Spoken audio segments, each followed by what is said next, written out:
حضرت اسماعیل علیہ السلام حضرت ابراہیم علیہ السلام کے بیٹے تھے جو حضرت حاجر علیہ السلام سے پیدا ہوئے۔ اسماعیل علیہ السلام کو اللہ تعالیٰ نے نبوت عطا کی تھی اور آپ علیہ السلام کو ہمارے پیارے نبی صلی اللہ علیہ وآلہ وسلم کے آباء و اجداد کے طور پر بھی جانا جاتا ہے، اور کعبہ کی تعمیر میں آپ علیہ السلام نے اپنے والد کا ساتھ بھی دیا۔ حضرت ابراہیم علیہ السلام کی پہلی بیوی حضرت سارہ جانتی تھی کہ وہ بوڑھی ہو رہی ہیں اور ان سے اولاد نہیں ہو سکتی، اور وہ یہ بھی جانتی تھی کہ حضرت ابراہیم علیہ السلام اولاد کی شدید خواہش رکھتے ہیں، اس لیے انہوں نے حضرت ابراہیم کی شادی اپنی خادمہ حضرت حاجرہ سے کرائی۔ پھر اللہ تعالیٰ نے ان سے آپ علیہ السلام کو اسماعیل عطا کیے۔ علماء کرام کے نزدیک اس وقت آپ کی عمر 86 سال تھی۔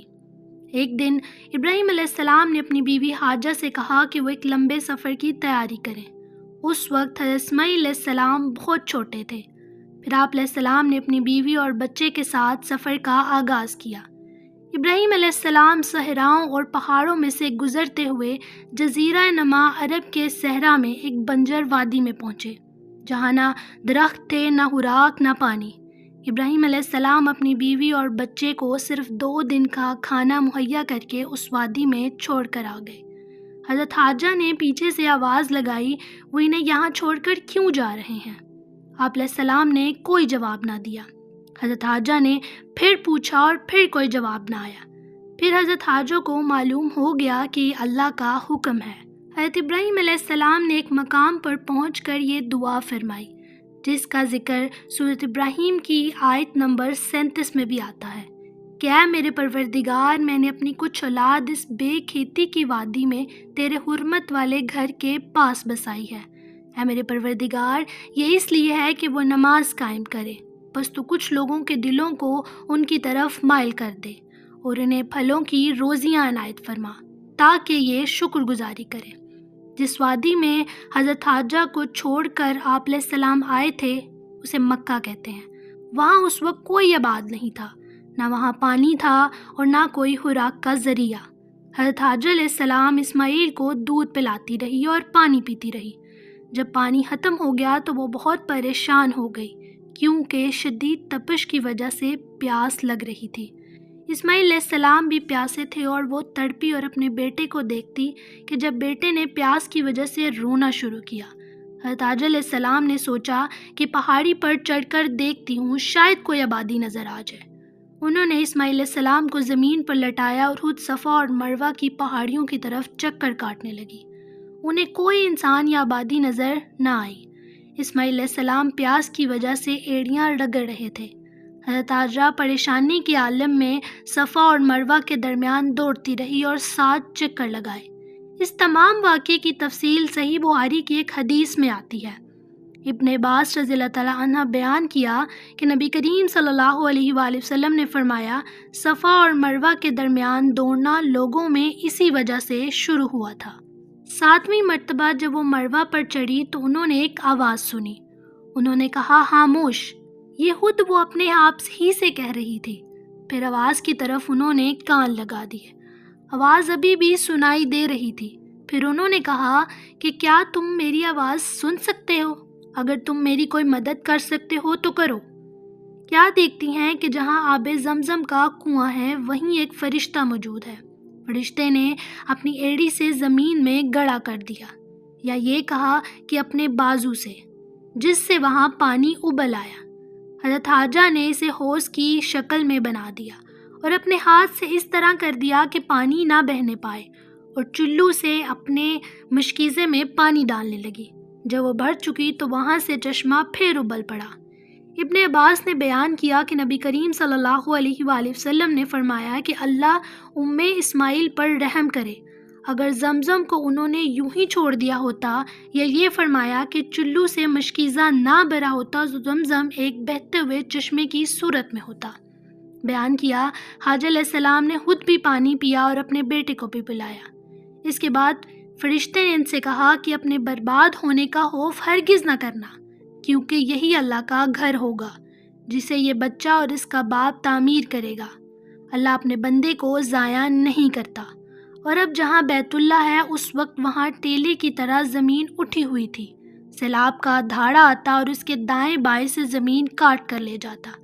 اس طرح وہاں دن رات گزرتے رہے۔ آخر ایک دن قبیلہ جرہم کے کچھ لوگ وہاں سے گزرے۔ انہوں نے منڈلاتے ہوئے کچھ پرندے دیکھے۔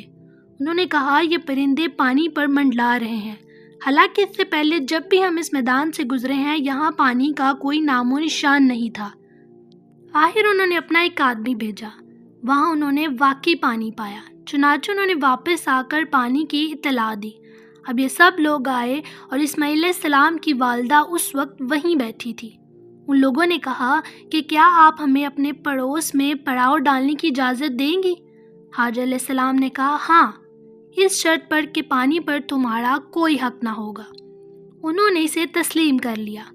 اب اسماعیل کو پڑوسی مل گئے۔ انسانوں کی موجودگی میں ان کے لیے دل جمی کا باعث بنی۔ ان لوگوں نے خود بھی یہاں قیام کیا اور اپنے جیسے دوسرے قبیلی لوگوں کو بھی وہیں بلوا لیا۔ وہ سب لوگ یہیں آ کر ٹھہر گئے۔ بس اس طرح یہاں ان کے کئی گھرانے آ کر آباد ہوئے۔ حضرت اسماعیل علیہ السلام جب جوان ہوئے تو جوانی میں آپ علیہ السلام ایسے خوبصورت تھے کہ آپ پر سب کی نظریں اٹھتی تھیں اور سب سے زیادہ آپ بھلے لگتے تھے۔ چنانچہ جرم والوں نے آپ کی اپنے قبیلے کی ایک لڑکی سے شادی کرا دی۔ پھر اسماعیل علیہ السلام کی والدہ حاجر علیہ السلام کا انتقال ہو گیا۔ اسماعیل علیہ السلام کی شادی کے بعد ابراہیم علیہ السلام اپنے چھوڑے ہوئے خاندان کو دیکھنے آئے۔ اسماعیل علیہ السلام گھر پر نہیں تھے۔ آپ علیہ السلام نے ان کی بیوی سے اسماعیل علیہ السلام کا پوچھا۔ انہوں نے بتایا کہ وہ روزی کی تلاش میں کہیں گئے ہیں۔ پھر آپ نے ان سے ان کے معاش وغیرہ کے بارے میں پوچھا تو انہوں نے کہا کہ حالت اچھی نہیں ہے، بڑی تنگی سے گزر اوقات ہوتا ہے۔ اسی طرح انہوں نے شکایت کی۔ ابراہیم علیہ السلام نے ان سے فرمایا کہ جب تمہارا شوہر آئے تو ان سے میرا سلام کہنا اور یہ بھی کہنا کہ اپنے دروازے کی چوکھٹ بدل ڈالے۔ پھر اسماعیل علیہ السلام اپنے گھر واپس آئے، جس سے انہوں نے کچھ گھر میں انسیت محسوس کی اور دریافت فرمایا کہ کیا کوئی صاحب آئے تھے؟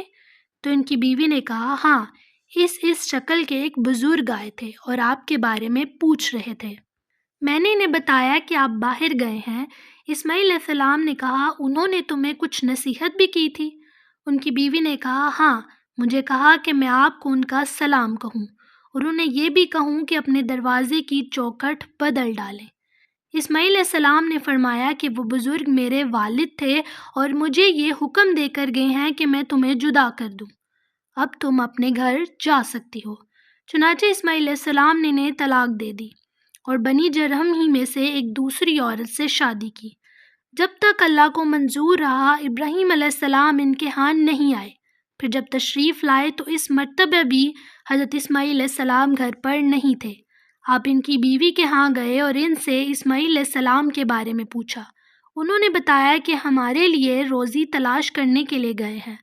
ابراہیم علیہ السلام نے پوچھا کہ تم لوگوں کا حال کیسا ہے؟ آپ نے ان کے گزر بسر اور دوسرے حالات کے متعلق پوچھا۔ انہوں نے بتایا کہ ہمارا حال بہت اچھا ہے، بڑی فراخی ہے۔ انہوں نے اس کے لیے اللہ کی تعریف و ثنا کی۔ ابراہیم علیہ السلام نے فرمایا کہ جب تمہارا شوہر واپس آئے تو ان سے میرا سلام کہنا اور ان سے کہہ دینا کہ اپنے گھر کی چوکھٹ باقی رکھیں۔ جب اسماعیل علیہ السلام تشریف لائے تو پوچھا کہ کیا یہاں کوئی آیا تھا؟ انہوں نے بتایا جی ہاں، ایک بزرگ آئے تھے۔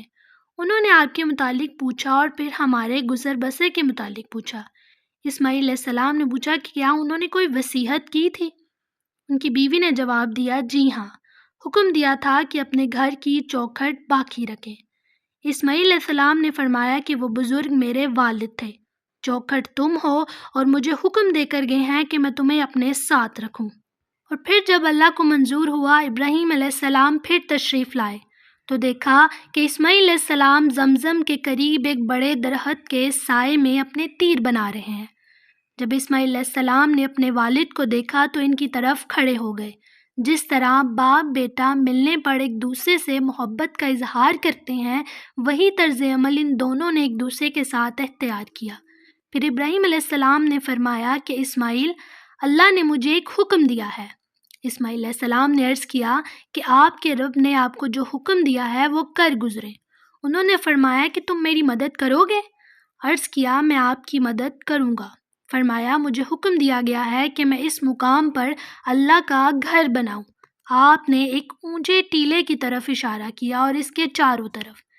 اس وقت ان دونوں نے بیت اللہ کی بنیاد پر عمارت کی تعمیر شروع کی۔ اسماعیل علیہ السلام پتھر اٹھا اٹھا کر لاتے اور ابراہیم علیہ السلام تعمیر کرتے جاتے۔ جب تک دیواریں بلند ہو گئی تو اسماعیل علیہ السلام پتھر لائے اور ابراہیم علیہ السلام کے لیے اسے رکھ دیا۔ اب ابراہیم علیہ السلام اس پتھر پر کھڑے ہو کر تعمیر کرنے لگے اور پھر یہ دعا پڑھتے جاتے، اے ہمارے رب، ہماری خدمت کو قبول فرما، بے شک تو بڑا سننے والا اور جاننے والا ہے۔ یہ دونوں تعمیر کرتے رہے اور بیت اللہ کے چاروں طرف گھوم گھوم کر یہ دعا پڑھتے رہے، اے ہمارے رب، ہماری طرف سے خدمت کو قبول فرما، بے شک تو بڑا سننے والا اور جاننے والا ہے۔ حضرت ابراہیم علیہ السلام کے بیٹے ہونے کے ناطے حضرت اسماعیل علیہ السلام کو بھی اللہ تعالیٰ نے نبوت سے سرفراز کیا تھا۔ حضرت اسماعیل علیہ السلام نے اپنی پوری زندگی یمن میں عمالقہ کے لوگوں کو توحید کی دعوت دی اور اللہ کا پیغام پہنچانے میں نبوت کے 50 سال گزارے۔ قرآن مجید میں سورۃ مریم کی آیت نمبر 54 اور 55 میں آیا ہے، اس کتاب میں اسماعیل کا واقعہ بیان کر، وہ بڑا ہی وعدے کا سچا تھا بھی رسول اور نبی۔ وہ اپنے گھر والوں کو برابر نماز اور زکوٰۃ کا حکم دیتا تھا اور تھا بھی اپنے پروردگار کی بارگاہ میں پسندیدہ اور مقبول۔ آپ علیہ السلام کی وفات کے وقت آپ کی عمر 130 یا 37 سال تھی۔ آپ علیہ السلام کے 12 بیٹے تھے اور ذرائع کے مطابق اسماعیل علیہ السلام اپنی وفات تک مکہ میں ہی مقیم رہے۔